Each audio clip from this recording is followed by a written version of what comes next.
Kopcem stoupá chlad, mokrá tráva po kolena.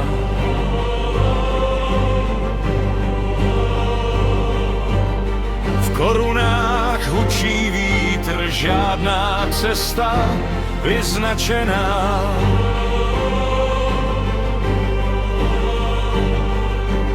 Z kamene rostou stíny, jak prastarý němý chrám.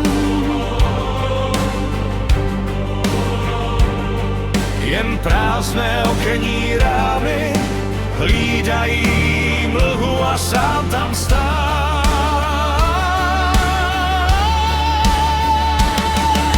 Vstříceny na hradu dalečín, šeptá jména, která neznám.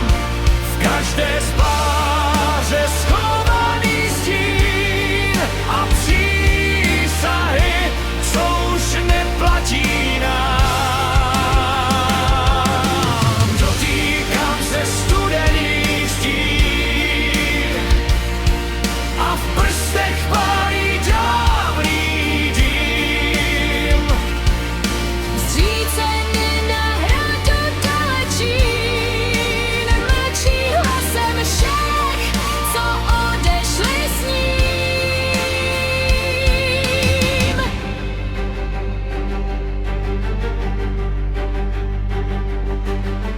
Na zdi je vyrytý rok, napůl smazaný deštěm let.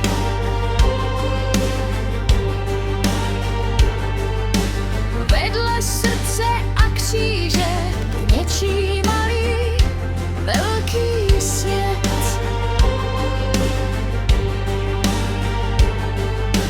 Pod nohama křupe listí, možná kroky, možná strach. Představím si rudé prapory a koně mizící v tmách.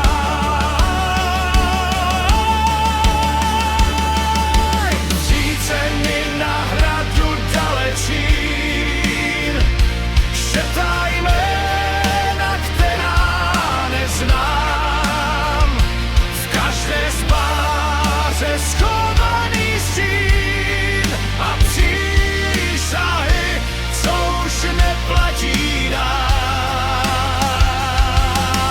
Dotýkám se studených zdí a v prstech pálí dávný dým.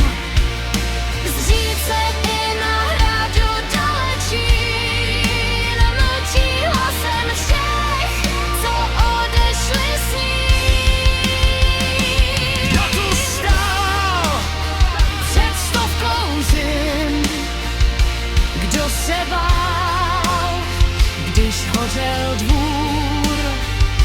Kdo tu plakal za svým synem? Kdo tu skládal tajný slib a hrdý příběh dur? Zříceny na hradu dalečín, nese tího cizích snů. V každé trávou zarostlé spáře